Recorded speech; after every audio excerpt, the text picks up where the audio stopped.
peuple de Dieu, soyez abondamment bénis où que vous me suivez.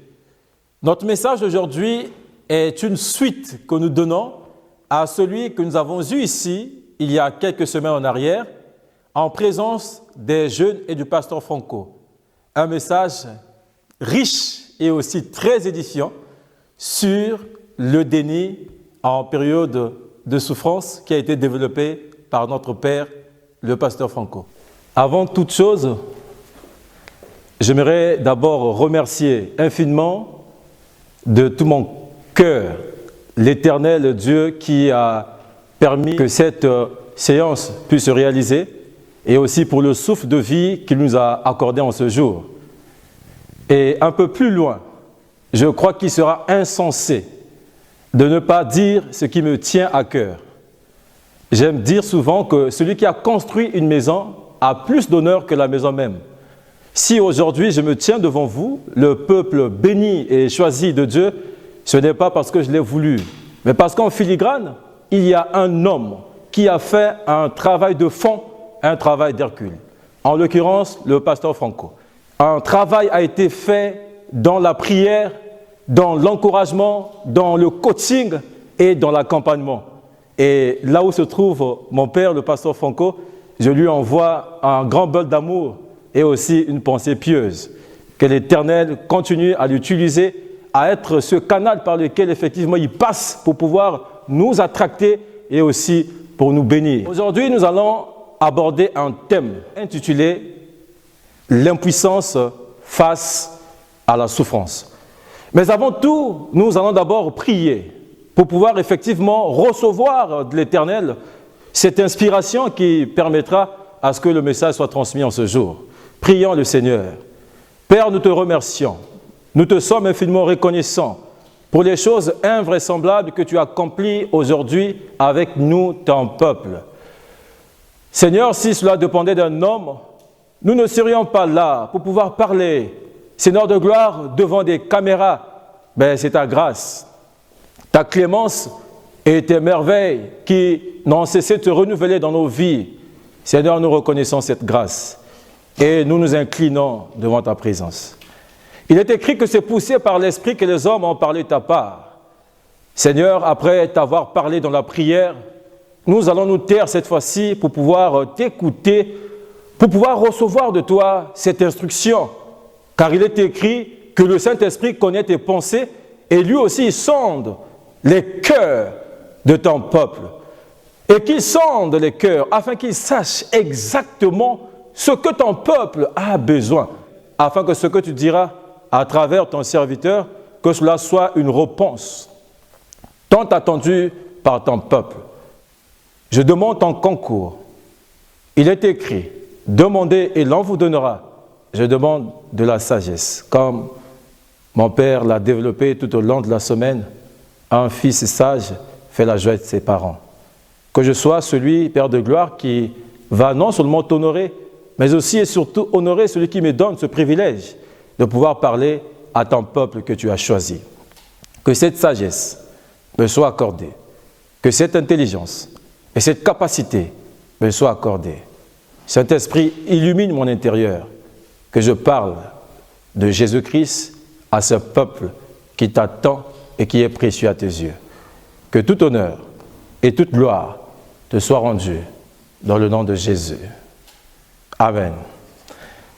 Alors, bien-aimés de Dieu, comme je l'ai dit dans l'entame, qu'aujourd'hui nous faisons la suite de ce que nous avons pu aborder en présence du pasteur Franco, notre père, et aussi en présence des jeunes.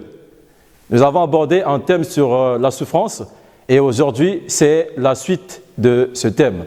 Mais avant tout, je ne cesserai d'insister sur une personne qui est en train de faire un travail de fond, un travail d'Hercule, un travail minutieux qui pose chaque jour qui passe brique par brique. Et cette personne, elle est très précieuse pour moi. Et des jours qui passent, je me pose la question de savoir est-ce que c'est un ange qui a revêtu la chair pour pouvoir effectivement effectuer ce travail d'amour, ce travail profond, ce travail intéressant, ce travail grand qu'il accomplit chaque jour qui passe dans ma vie. Et donc, je parle là du pasteur Franco. Mon amour et mes pensées en cet instant partent vers lui. Que Dieu soit glorifié et je bénis le Seigneur pour l'avoir mis sur ma route. J'ai compris que bénir quelqu'un, c'est dire du bien et faire du bien à celui-là. Mais un peu plus loin, j'ai aussi compris que bénir quelqu'un, c'est l'amener ou le faire entrer dans sa destinée prophétique. Et c'est ce travail que le pasteur Franco ne cesse d'accomplir depuis 2011 jusqu'à aujourd'hui. Je suis infiniment reconnaissant et je bénis Dieu pour cela. Je salue aussi maman, là où elle est, maman Yvette, qui est cette mère qui me porte jusque-là. J'ai un amour immense envers elle. Que l'Éternel se souvienne de tout leur amour pour moi et qu'il les bénisse abondamment. Et donc aujourd'hui, sans plus tarder, nous aurons une portion des Écritures à lire et aussi nous continuerons sur notre thème d'aujourd'hui. Et donc, comme je l'ai dit, c'est une suite de ce que nous avons commencé sur la souffrance. Et donc, l'intitulé d'aujourd'hui, ou l'intitulé du message d'aujourd'hui, c'est l'impuissance face à la souffrance. L'impuissance face à la souffrance. Et donc par là, nous voyons que tout homme qui habite la surface de la terre souffre. Le Seigneur Jésus, qui revêt la chair et qui vient vivre comme nous, aussi a connu de la souffrance. Et donc la souffrance est commune à tous les hommes. Qu'on soit chrétien, qu'on soit païen, qu'on soit athée, qu'on connaisse Dieu ou pas, tous nous passons par ce chemin de la souffrance. Et Jésus aussi, notre Seigneur qui est venu, notre Sauveur qui est venu mourir pour nous, a connu également cette souffrance. Donc il est passé par ce chemin, il a inauguré et donc il nous demande aussi de passer par là.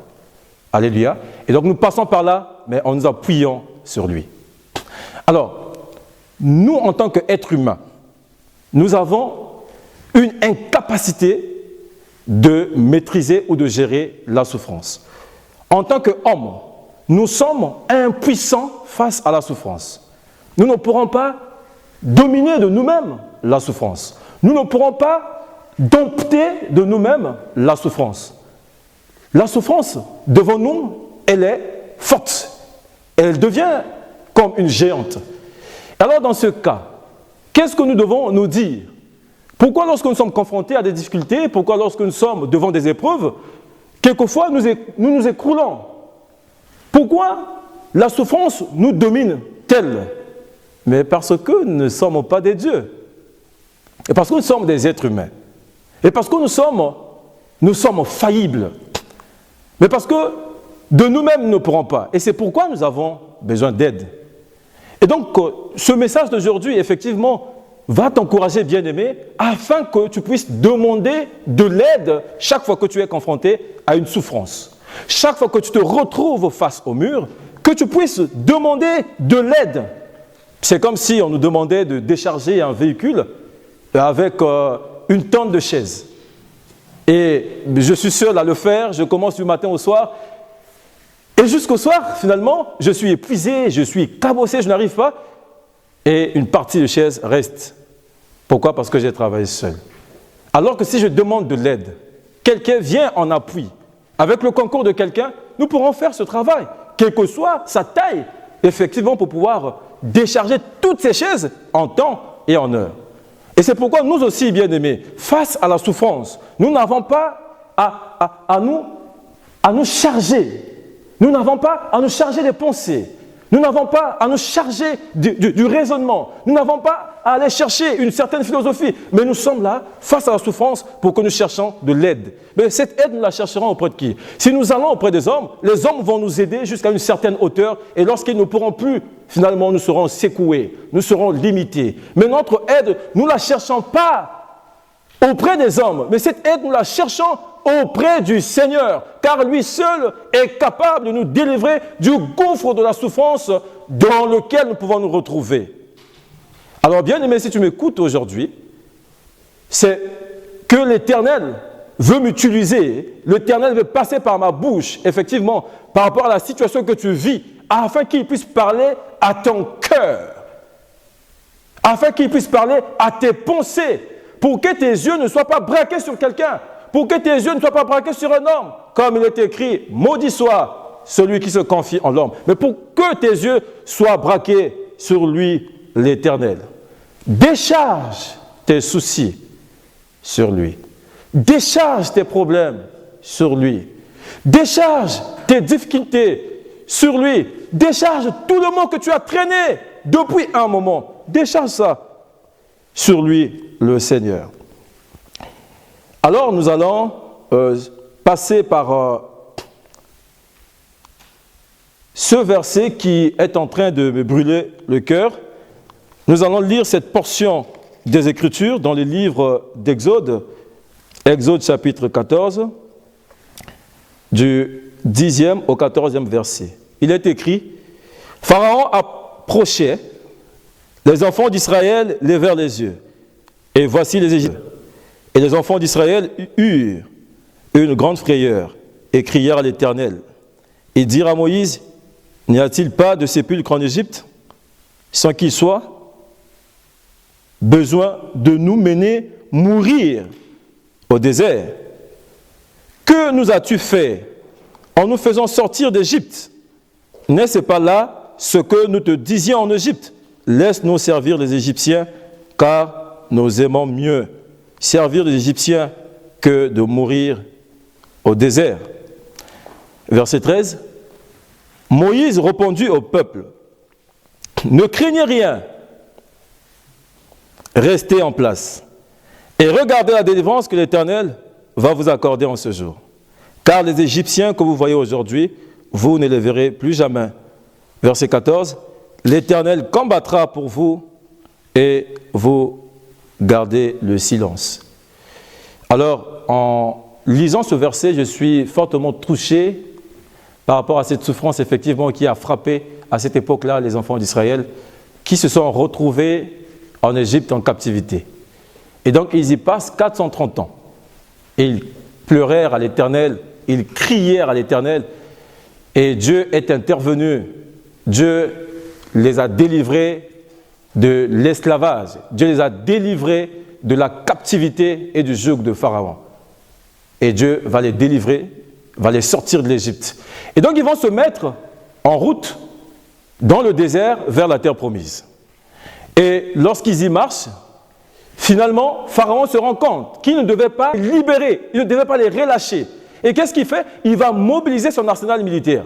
Il va mobiliser ses chars, il va prendre ses hommes de guerre et il va se mettre à la poursuite des enfants d'Israël.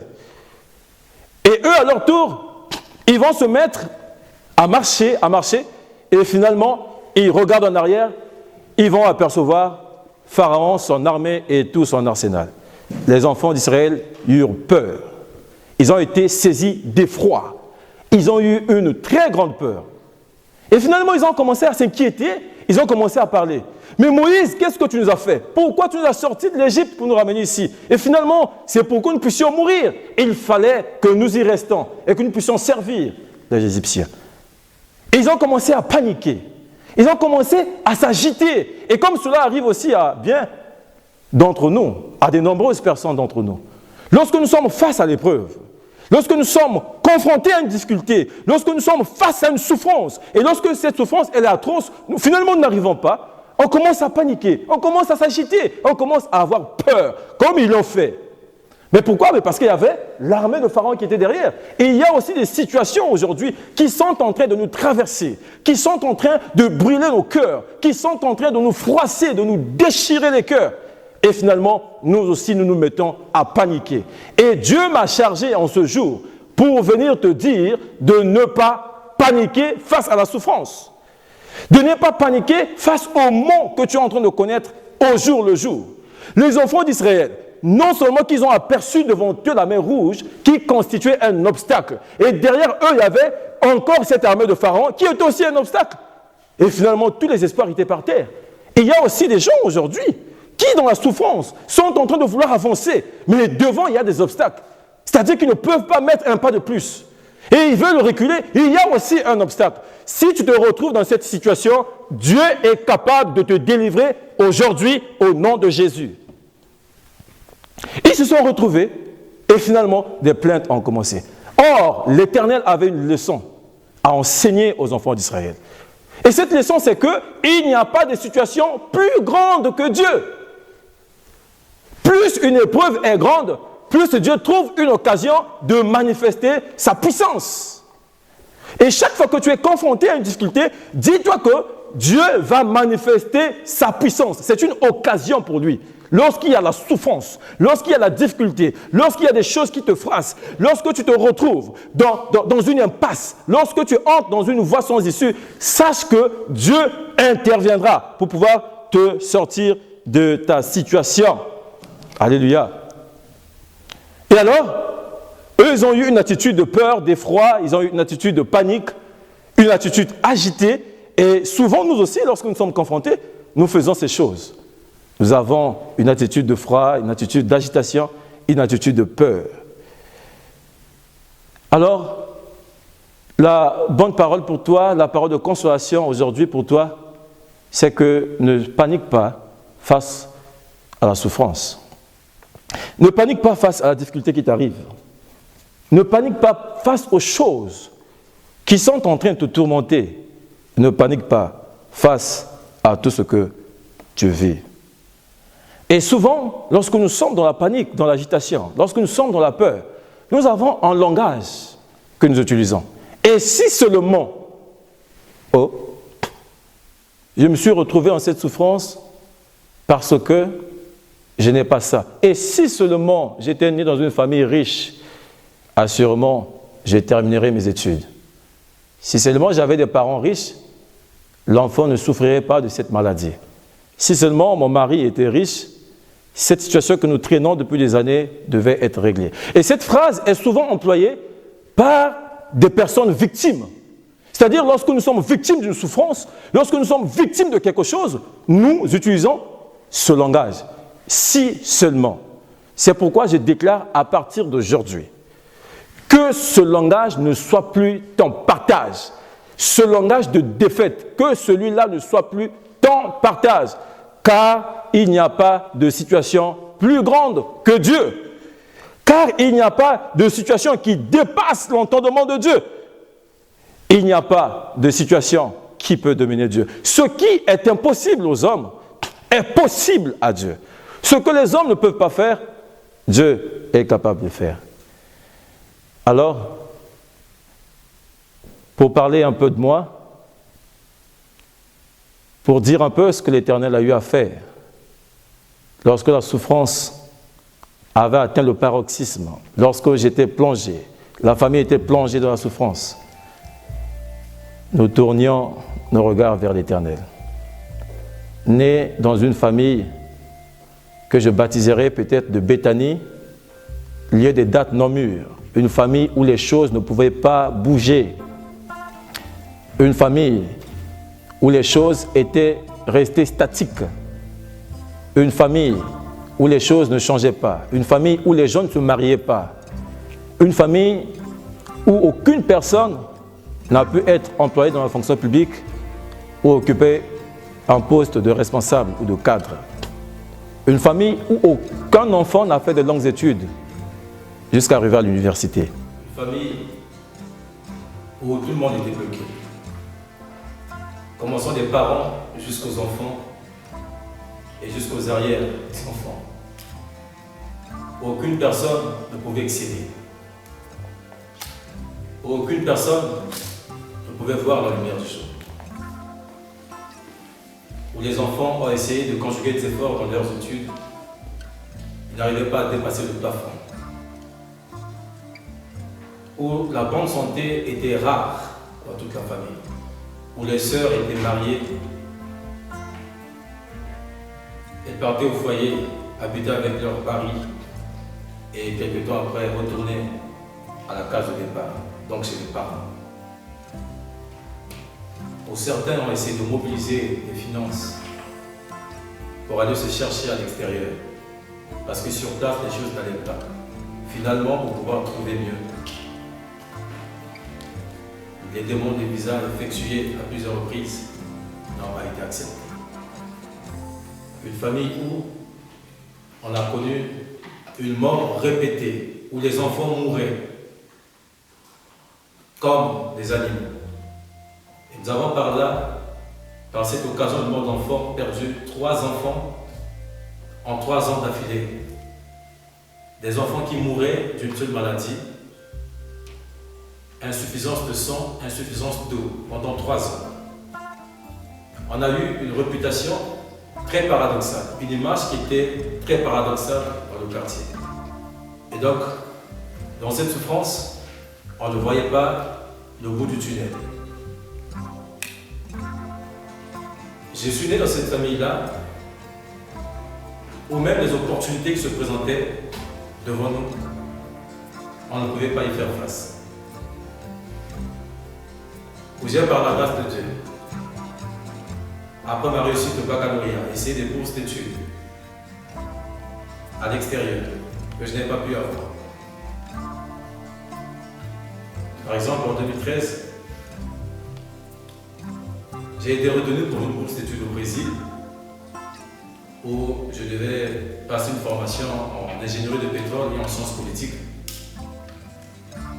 Et au moment où on me demande de présenter la situation financière, le plus riche de la famille avait 500 000. Donc lorsque nous avons présenté les bulletins de paie, le dossier a été rejeté. On ne savait plus à quel sein s'écouler. J'avais quand même cette conviction que cette situation pourrait changer grâce à l'apport d'une puissance extérieure. Et c'est là où je me suis mis à chercher la face de l'Éternel, à prier, à jeûner, à m'incliner devant le Seigneur afin qu'il intervienne. Et comme on dit, Dieu c'est le Dieu des pauvres, c'est le Dieu des malheureux. Dieu c'est le Dieu des indigents. Les prières ont été entendues par Dieu.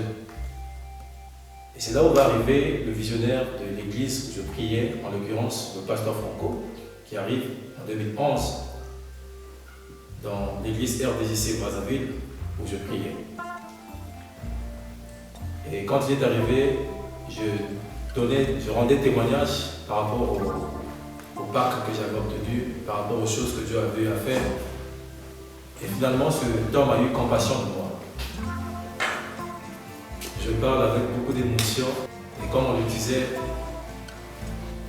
toutes les portes étaient fermées, toutes les voies étaient bouchées et rien ne pouvait se faire. Aucune personne ne pouvait intervenir dans la famille pour pouvoir changer les choses. Mais la rencontre avec le pasteur Franco a créé un miracle. Le pasteur Franco a eu à tourner sur moi son regard.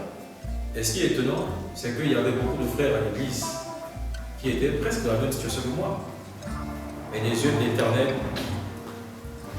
ont été sur moi et l'Éternel avait touché son serviteur jusqu'à me tendre une main d'association. Le pasteur Franco va me sortir du Congo-Brazzaville pour m'envoyer au Sénégal. Je suis resté en train d'étudier dans l'une des plus grandes écoles de commerce et de management, en l'occurrence vers Bordeaux, Dakar. Et après cette formation, l'élan du cœur du pasteur Franco et son épouse a fait à ce que une main me soit encore tendue pour que j'arrive en Europe. Et ce témoignage est profond parce que dans toute cette famille, je suis la seule personne, je dis bien la seule personne qui a fait l'université. Je suis la seule personne qui a évolué dans l'entreprise, a occupé des fonctions de responsable. J'ai été responsable administratif et financier dans des structures. J'ai été la seule personne, et je le suis jusqu'à aujourd'hui, qui est sorti du pays dans lequel je suis né pour aller à l'extérieur, donc arriver en Europe.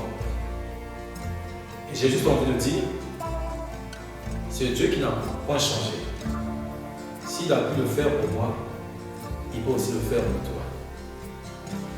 Je sais que nombreux sont en train aussi de connaître une souffrance atroce.